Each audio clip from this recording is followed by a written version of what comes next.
राष्ट्रिय मानवाधिकार आयोगमा पनि यो घटना लिएर जान्छौँ र त्यस पछाडि हामी यसलाई कसरी अगाडि लिएर जाने भन्ने बारे सोच्छौँ। आजका मितिबाट अब नेपालमा संविधान भन्ने छैन, संविधानले भ्रष्टाचार गर्ने हक मात्रै दियो। लेनिन विष्टलाई केही सिभिलमा रहेका गुण्डाहरूले आक्रमण गरेका छन् र उनमाथि हातपात भएको छ। हुन त लेनिन विष्ट अहिले सुरक्षित हुनुहुन्छ। तपाईँ 20 वर्ष शासनहरू गर्नुहोस्, हामीले भनेको चिजले फलालोले यति खायो, एनसिएलले यति खायो, त्यति ठुलो सुन यसो भयो, निर्मला हत्याकाण्ड जानी यस्ता यस्ता किसिमका चाहिँ घटनाहरू घटिरहेछ। नेपालमा जनताहरू शान्ति छैनन्। प्रहरी प्रशासन जुन एसपी कार्यालय जिल्ला प्रहरी कार्यालयमा मैले पत्र पनि लेखेको थिएँ। लेटर प्याडमै नेपालका लागि नेपालीको लेटर प्याडबाटै मैले चाहिँ एसपी कार्यालयलाई चिठी पठाएको थिएँ। आजको कार्यक्रमको जानकारी गराएको थिएँ। सिडिओ कार्यालय पनि जानकारी गराएको थिएँ। कालिका एफएमले पनि बजाइरहेछ, हाम्रो एफएमले पनि बजाइरहेछ। हामीले भनेका थियौँ शान्तिपूर्ण आन्दोलन हुनेछ, भ्रष्टाचारको विरोध गर्ने हाम्रो प्रतिबद्धता हो। प्रहरी प्रशासनलाई हामी चाहिँ आक्षेप लाउने छैनौँ। सम्मान स्वरूप प्रहरीलाई चाहिँ हामी सम्मान गर्दै हामीले चाहिँ कार्यक्रम गर्नेछौँ। कार्यक्रमहरू गर्न दिएर मैले सिडिओ साहबसँग कुराकानी गरेँ। सिडिओ साहबले शान्तिपूर्ण रूपमा तपाईँले कार्यक्रम गरे हुन्छ भनेर भन्नुभयो। आज ज्यादै अप्रिय घटना घटेको छ। शान्तिपूर्ण रूपमा चितवनमा नेपालका लागि नेपाली चितवनले राखेको कार्यक्रममा सरकारी रूपमा दमन भएको छ। घोर भर्सना गर्छौँ र आइन्दा यस्तो काम गर्यो यो सरकारले भने अब जनता उठेर जे हालत पञ्चायतको बनाइदिए त्यही हालत यिनीहरूको पनि हुन्छ।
फोटो खिच्न त पाइन्छ र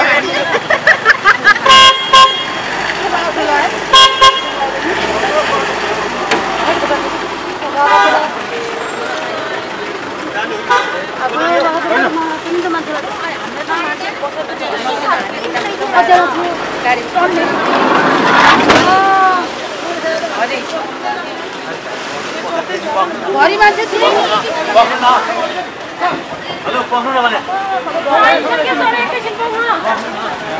दर्शक पनि हामी गोल्डन होटलमा छौँ। देख्नुहुन्छ तपाईँले यो गाडी तोडफोड भएको छ।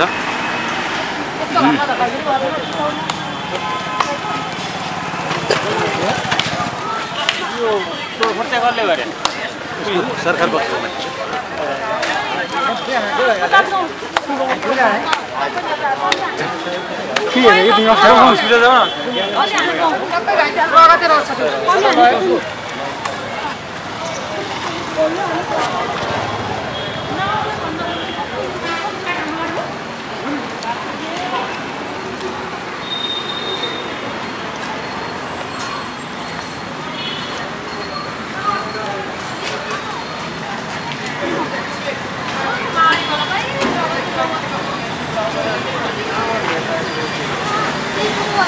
सम्पूर्ण पत्रकार मित्रहरूलाई चितवनमा हामी फेरि हार्दिक रूपमा स्वागत गर्दछौँ।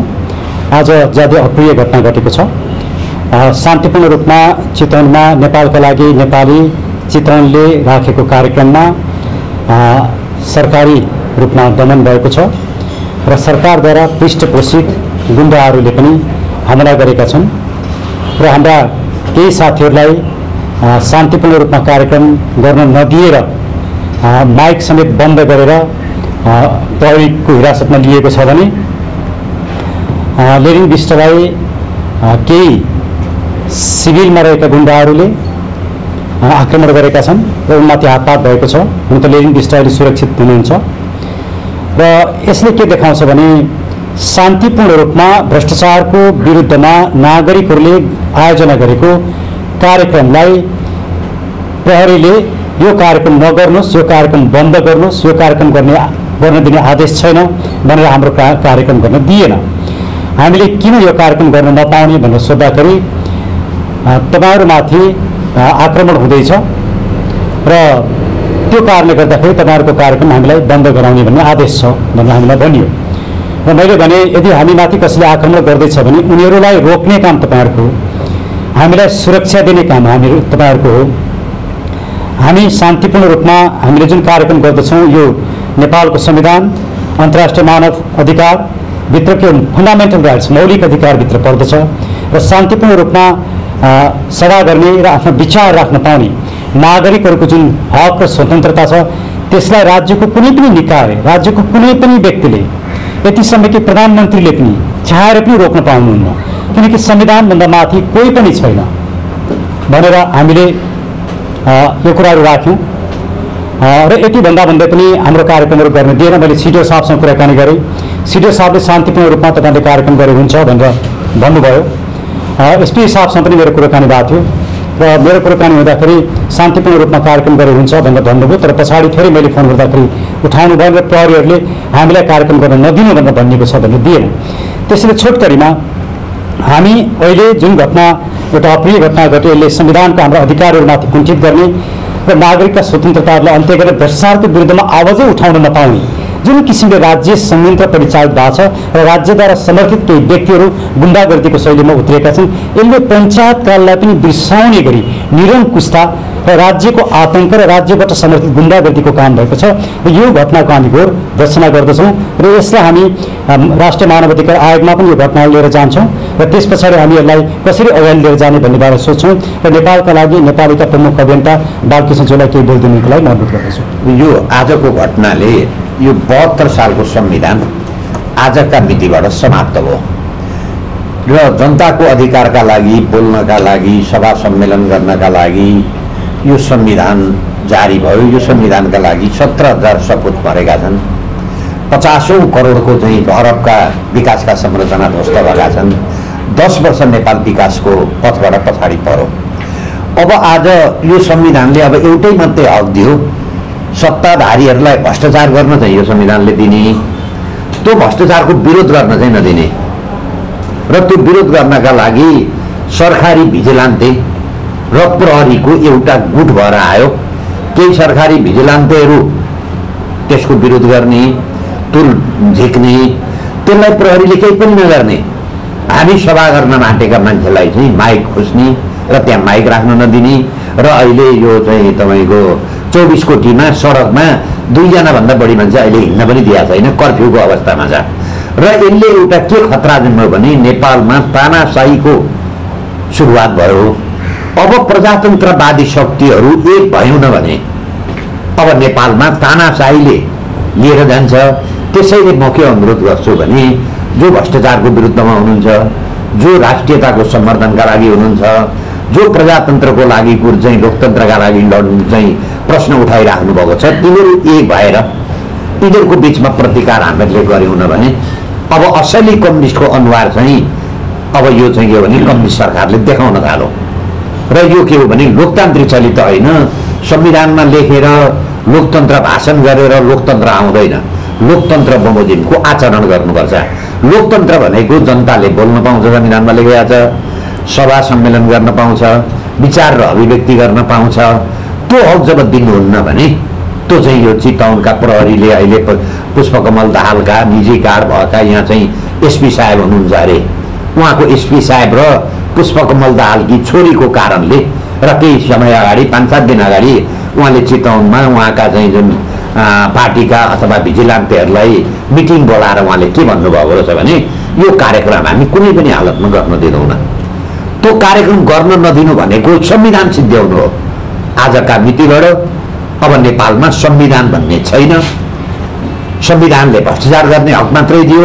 त्यसका लागि हामी राष्ट्रिय मानवाधिकार आयोग, पत्रकारका सङ्गठन, अन्तर्राष्ट्रिय मानव अधिकार जुन सङ्घ संस्थाहरू छन् तिनीहरूले नेपालको विषयमा अब हस्तक्षेप गरेर जनताका हक अधिकारका कुरा चाहिँ स्थापित गर्न र संरक्षण गरेन भने नेपाल अब के हो भने एउटा अँध्यारो सुरुतिर भ्रष्टाचार अथाह गर्ने, भ्रष्टाचार हामीहरूले विरोध गरेको होइन, पुष्पकमल दाहालको सहयात्री जसले 17,000 मान्छे मार्नमा सहयोग 7 बसेर सहयोग गर्नुभयो उहाँको चाहिँ साथी बाबुराम भट्टराई पूर्व प्रधानमन्त्रीले के भन्नुभयो भने अहिले पनि तपाईँ फेसबुकमा हेर्न सक्नुहुन्छ, नेकपामा पुष्पकमल दाहालले क्यान्टनमेन्टको पैसा खानुभयो, त्यो कारणले म यो पार्टीमा बस्न सकिनँ। दोस्रो भन्नुभयो एनसेलको पैसा पुष्पकमल दाहालले खानुभयो, त्यो कारणले म यो पार्टीमा बस्न सकिनँ भनेर उहाँ निस्किनुभयो। यो अभियोग हामीहरूले लागेको होइन, जति हामी भाषण गरेर हिँडिराखेका छौँ, जनतालाई सचेत गराएर हिँडिराखेका छौँ, त्यो जम्मै महालेखा परीक्षाको चाहिँ प्रतिवेदनमा चाहिँ यो कुरो उल्लेख छ, यति यति यति यति यति भ्रष्टाचार भयो भनेर। त्यही कुरो हामीहरूले सभाबाट जनतालाई जागरुक गराउन जाँदा यो पञ्चायती भन्दा पञ्चायतमा बरु यस्तो अवस्था थिएन, साँचो कुराको चाहिँ जनतालाई भन्न पाइँदो।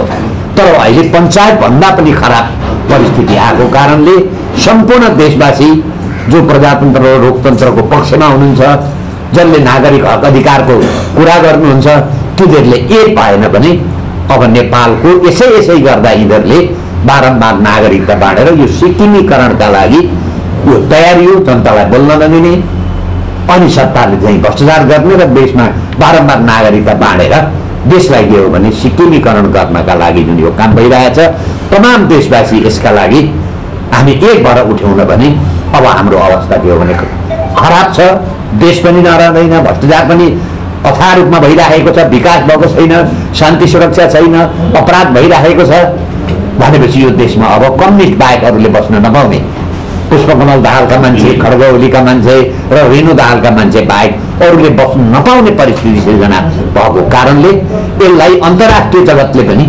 हस्तक्षेप गर्नका लागि, नेपाली नागरिकका मौलिक हक संरक्षणका लागि, वाक तथा प्रकाशन चाहिँ स्वतन्त्रता रक्षाका लागि विदेशी अन्तर्राष्ट्रिय संस्थाले पनि अब नेपालमा हस्तक्षेप गरेन भने अब यिनीहरूले नागरिकलाई पनि मार्छन्। अहिले पनि हाम्रा चाहिँ चितवनका कार्यकर्ता चाहिँ नेताजीहरू 5 जना मान्छेलाई उहाँले थुनेका छन्। लेलिन विष्टजी अहिले पनि प्रहरीको कब्जामा हुनुहुन्छ। यसरी के हो भने दिउँसै रूपमा जुन यो राज्य आतङ्क गरिएको छ, यसको लागि हामी नेपालका लागि नेपाली अभियानको तर्फबाट घोर भर्सना गर्छौँ र आइन्दा यस्तो काम गर्यो यो सरकारले भने अब जनता उठेर जे हालत पञ्चायतको बनाइदिए त्यही हालत यिनीहरूको पनि हुन्छ र अब यो अवस्थामा तानाशाही चलाउँछु, जनतालाई बोल्न दिन्न, जनताको वाक र प्रशासन स्वतन्त्रतामा समाप्त पार्छु भनेर कसैले कोसिस गर्छ भने त्यो उहाँहरूको दिवा सपना बाहेक केही होइन। आज पनि धेरै मान्छे त मैले कुरो गरेँ, यो त पञ्चायत कालमा पनि थिएन, हाम्रै हात अब काट्नुपर्ने अवस्था आयो। यही हातले हामीहरूले भोट हालेका, हामीहरूले त गल्ती गरेछौँ, महिलाहरू चाहिँ त्यसरी भनिराखेका थिए र यो के हो भने एउटा निन्दनीय काम भएको कारणले आइन्दा यो काम सरकारलाई नगर्नका लागि म हार्दिक अनुरोध गर्दछु। बालकृष्णजी धन्यवाद। संक्षेपमा भन्दाखेरि हाम्रो नेपालका लागि नेपालीका सल्लाहकार समितिका सदस्य दिलीप बस्नेतज्यूलाई अनुरोध गर्नुभन्दा अगाडि म थोरै 2 शब्द मात्र राख्न चाहन्छु कि यो घटनाले बालकृष्णजीले भन्नुभयो नेपालको संविधानको आत्मा समाप्त भएको छ, नेपालको संविधानले ग्यारेन्टी गरेका मौलिक हक अधिकारहरू समाप्त भएका छन्। यस्तो अवस्थामा देशभित्र भएका सम्पूर्ण लोकतन्त्रलाई माया गर्ने, मानव अधिकारलाई माया गर्ने र मानव अधिकार सङ्घ संस्था लगायत लोकतन्त्रको पक्षमा काम गर्ने सम्पूर्ण नागरिकहरू, सम्पूर्ण राजनीतिक दल, सङ्घ संस्थाहरू अब एकजुट हुनुपर्दछ र सरकारको यो गैर जिम्मेवारपूर्ण काम र यो तानाशाही प्रवृत्तिको विरुद्धमा लड्नुपर्दछ र अन्तर्राष्ट्रिय समुदायले पनि यो विषयमा बोल्नुपर्दछ। बालकृष्णजीले अन्तर्राष्ट्रिय समुदायले हस्तक्षेप गर्नुपर्छ भन्नुभएको के हो भने मानव अधिकारको उल्लङ्घन हुँदाखेरि, यति जघन्य उल्लङ्घन हुँदाखेरि अन्तर्राष्ट्रिय समुदाय चुप लाग्नु हुँदैन र मानव अधिकारको संरक्षणको लागि आफ्नो ठाउँबाट अन्तर्राष्ट्रिय समुदायले पनि बोल्नुपर्दछ भन्ने भनिएको। अब म दिलीप सरलाई केही कुरा राखिदिनको लागि म हार्दिक अनुरोध गर्दछु। मैले 30 वर्ष 32 वर्ष चाहिँ पुलिसमा जागिर खाएँ। यही चितवनमा सत्याग्रहको चाहिँ समयमा पनि चाहिँ यस्तो किसिमको चाहिँ व्यवहार जुन चाहिँ बोल्न दिइन्थ्यो, म आज 20 वर्षदेखि चितवनमा चाहिँ जुन किसिमले चाहिँ आज भएको घटनाले मलाई असाध्यै झसङ्ग अब प्रजातन्त्र भन्ने चिज हामीले के भन्न खोजेको थियौँ? यदि हामीले चाहिँ सरकारलाई कुनै पनि नचाहिने चिज भन्दै त आएका होइनौँ, ए बाबा फलानो फलानोमा यस्तो किसिमको हामीले त उहाँहरूलाई पुरा जानकारी चाहिँ यस्तो किसिमले भ्रष्टाचार भइरहेछ। तपाईँ 20 वर्ष शासनहरू गर्नुहोस्, हामीले भनेको चिज ए फलानोले यति खायो, ए एनसिएलले यति खायो, 33 किलो सुन यसो भयो, ए निर्मला हत्याकाण्ड चाहिँ यस्ता यस्ता किसिमका चाहिँ घटनाहरू घटिरहेछ, नेपालमा जनताहरू शान्ति छैनन् भन्ने एउटा चाहिँ सामना लिएर चाहिँ हामी चाहिँ एउटा सरकारलाई सहयोग गर्न भनेर जब हामी आयौँ, यो त मैले चाहिँ 30 वर्षमा आजसम्म यस्तो किसिमको देखेकै थिएन। इमिडिएटली चाहिँ आएर टोटल्ली चाहिँ माइक फालिदिने, यो त गुण्डागर्दी शैली हो। मैले आजसम्म मैले हेर्नु 30 वर्ष मैले जागिर खाएको मैले यही पुलिस फोर्समा पनि खाएँ, तर यस्तो किसिमको गुण्डागर्दी एकतिर त नाटकीय भयो, एकतिर चाहिँ जिन्दाबाद जिन्दाबाद मुर्दाबाद भन्ने सिट्टी पुरी सरेर चाहिँ फुकेर चाहिँ डाङ डाङ डुङ्डुङ सबैलाई पिटे पठाउने। कर्फ्यू त लागेको छैन कि 2 जना पनि 4 जना पनि जम्मा हुन नदिने, एकदम सोचनीय छ यो। हेर्नुहोस्, मैले जानेको कुरो यही हो। र यदि इमिडिएटली हामी राष्ट्रवादी एक भएनौँ भने मलाई जहाँसम्म लाग्छ हामी आफ्नो चाहिँ देश छ नि नेपाली, हामी नेपालै नरहुला कहाँ भने जस्तो चाहिँ अवस्था आउने छ। मेरो 2 शब्द तपाईँहरूले जानु। अब थोरै बोलिदिनको लागि म नेपालको लागि नेपाली चितवनका संयोजक भरत पोखरेलज्यूलाई अनुरोध गर्दछु। सर्वप्रथम त धन्यवाद पत्रकार साथीहरूलाई। आज जुन निन्दनीय घटना भयो, एकदमै हामी दुखी छौँ। यो विषयलाई लिएर भन्नुपर्दाखेरि मैले प्रहरी प्रशासन जुन एसपी कार्यालय जिल्ला प्रहरी कार्यालयमा मैले पत्र पनि लेखेको थिएँ। लेटर प्याडमै नेपालका लागि नेपालीको लेटर प्याडबाटै मैले चाहिँ एसपी कार्यालयलाई चिठी पठाएको थिएँ। आजको कार्यक्रमको जानकारी गराएको थिएँ, सिडिओ कार्यालय पनि जानकारी गराएको थिएँ, कालिका एफएमले पनि बजाइरहेछ, हाम्रो एफएमले पनि बजाइरहेछ। हामीले भनेका थियौँ शान्तिपूर्ण आन्दोलन हुनेछ, भ्रष्टाचारको विरोध गर्ने हाम्रो प्रतिबद्धता हो। प्रहरी प्रशासनलाई हामी चाहिँ आक्षेप लाउने छैनौँ, सम्मान स्वरूप प्रहरीलाई चाहिँ हामी सम्मान गर्दै हामीले चाहिँ कार्यक्रम गर्नेछौँ। मैले अझ एसपी हाम्रो ट्राफिकको एसपी साहबलाई प्रकाश राणा भट्टलाई पनि मैले के जानकारी गराएको थिएँ भने एसपी साहब हामीले चाहिँ एसपी साहब हामीले चाहिँ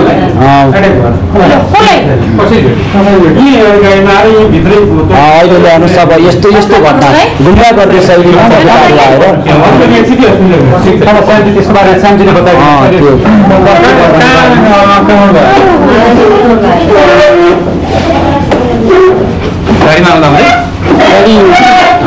हाम्रो गाडी जुन छ नि अहिले त्यो गाडी चाहिँ बाहिर जाने क्रममा त्यहाँ रोकिने बित्तिकै ड्राइभरलाई आएर चाहिँ हातपात भयो। ड्राइभरलाई हातपात भएपछि ढुङ्गा मुढा गरेर गाडी पुरै फुटाइएको छ। र ज्ञानेन्द्रजीलाई चाहिँ पाइपको रडले मैले बचाउँदा सबैतिर गरेर मेरो यो हात पनि फ्र्याक्चर सुनिराखेको छ, सलिङ भइसकेको छ। र उहाँलाई तपाईँको एकदम निर्घात रूपमा कुटपिट गर्यो। सिसा पनि सबै गाडीको चक्नाचुर छ, ढुङ्गाले हानेको छ, गाडीभरि ढुङ्गा छ।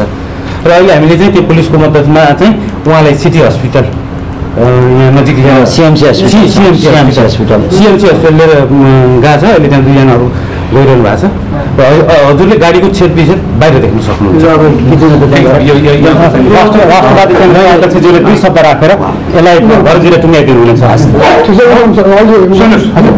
के छ भन्दा चाहिँ म 2 शब्द मात्र बाहिरको घटनालाई म अध्यक्ष र यसको अभियानको समर्थक हुँ।